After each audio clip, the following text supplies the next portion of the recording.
Have you ever found yourself trying to force something into existence? Maybe it was a relationship you desperately wanted to work, a job you were convinced would define your success, or even a dream you've clung to for years. But the more you pushed, the more resistance you felt, as if the universe itself was saying, "This isn't meant for you, why do we do this? Why do we try to force things that don't seem to fit naturally into our lives?" And more importantly, what would happen if we simply stopped? Today, we're diving deep into why you shouldn't force anything in your life, according to the ancient wisdom of Stoicism. Imagine you're a sailor steering your ship across a vast, open ocean. Your destination is clear in your mind, and you're determined to get there as quickly as possible. But as you sail, a fierce storm begins to brew.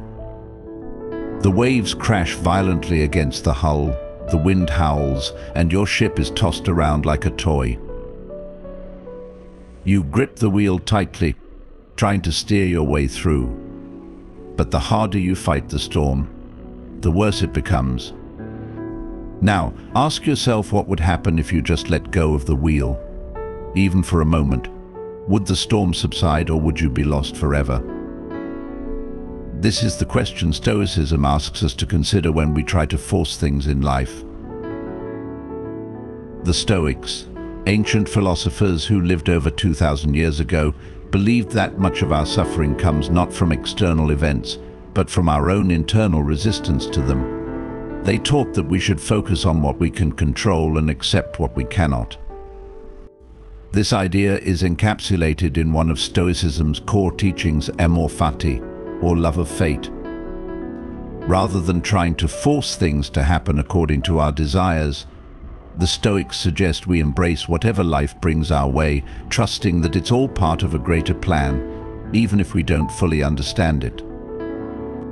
Let's take a closer look at a story from the life of Marcus Aurelius, one of the most famous Stoic philosophers.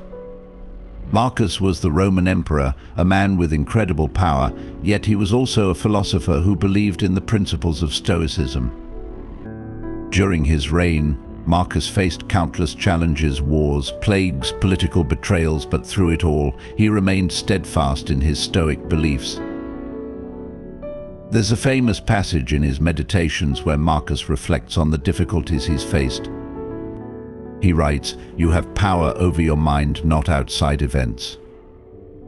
Realize this and you will find strength." This quote is a perfect example of the Stoic mindset. Marcus understood that he couldn't control the external world, he couldn't stop the wars or the plagues, but he could control how he responded to them. Instead of forcing things to go his way, he focused on what was within his power, his thoughts, his actions, his mindset. One of the most challenging aspects of life is letting go of the need to control everything. We've been conditioned to believe that if we just try hard enough, if we just push a little more, we can make anything happen. But the truth is, there are some things in life that are simply beyond our control.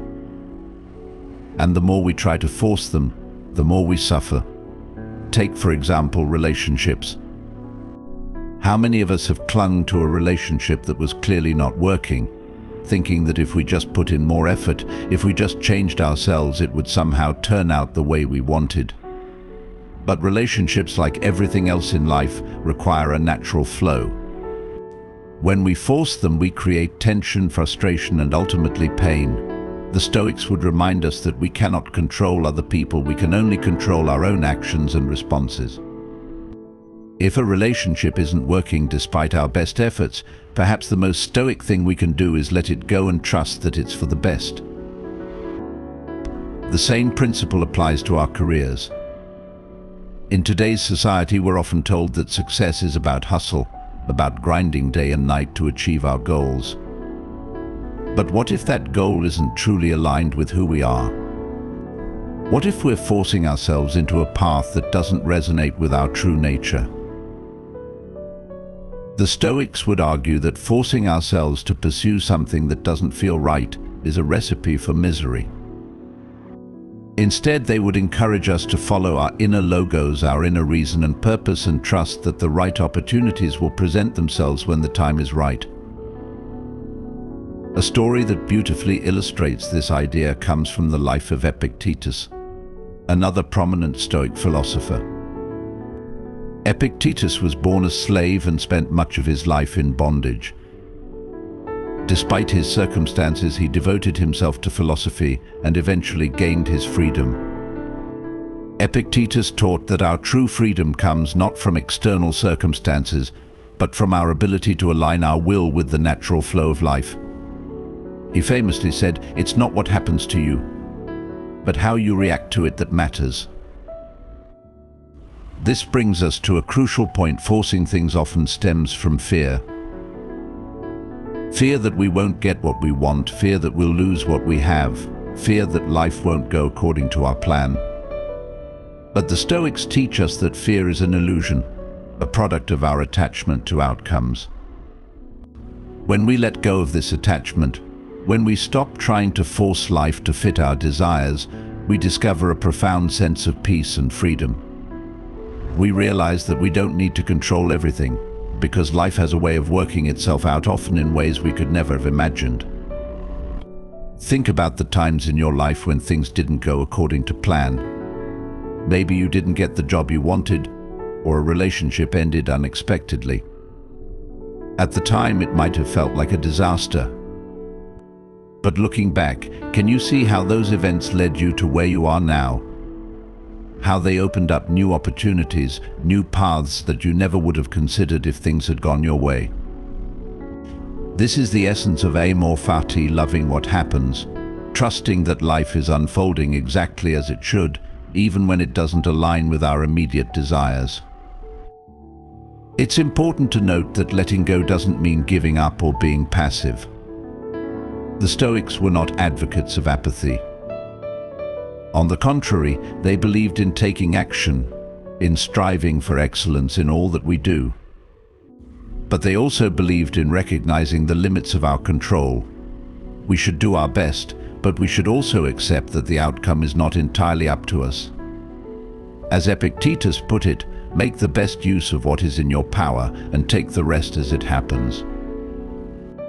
This mindset is particularly relevant in our modern world, where we're constantly bombarded with messages telling us to strive for more success, more money, more recognition. But the pursuit of more can easily turn into a trap, leading us to force things that aren't meant for us. The Stoics remind us that true contentment comes not from acquiring more, but from appreciating what we already have and trusting that life will provide what we need when the time is right. Let's return to the metaphor of the sailor. In the midst of the storm, the sailor faces a choice: continue to fight against the elements or let go and allow the wind and waves to guide the ship. This doesn't mean giving up after all. The sailor still has to navigate and make adjustments. But it does mean surrendering the illusion of control, trusting that the forces at play are greater than oneself.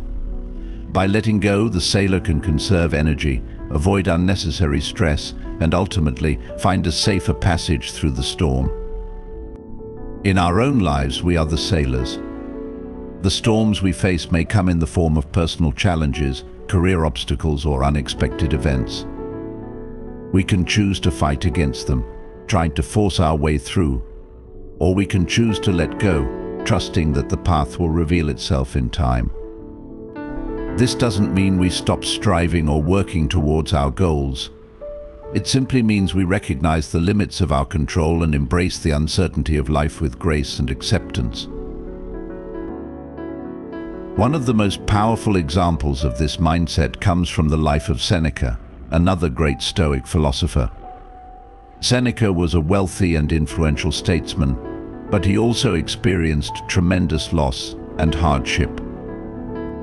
In his writings, Seneca reflects on the impermanence of life and the futility of trying to control what is beyond our reach.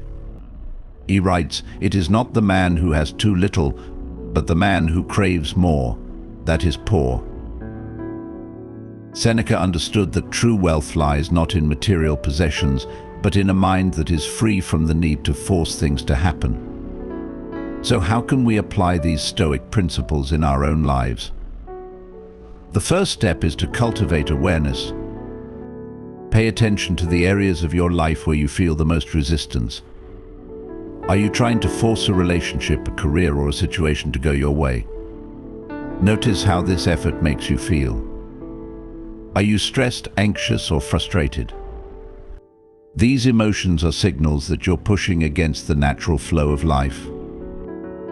The next step is to practice acceptance. This doesn't mean resigning yourself to a life of passivity or complacency. Rather, it means accepting that there are things you cannot control and choosing to focus your energy on what you can. This might involve letting go of a goal that no longer serves you, or releasing your grip on a situation that is causing you more harm than good. It's about trusting that life has a plan, even if you can't see it in the moment. Remember, true strength lies in knowing when to let go. When you stop forcing and start flowing, you'll find that life has a way of working out in its own time. If you found value in this video, don't forget to like, subscribe, and hit the notification bell. Share your thoughts in the comments below. How do you practice letting go? Let's build a community that supports each other on this journey toward a Stoic life.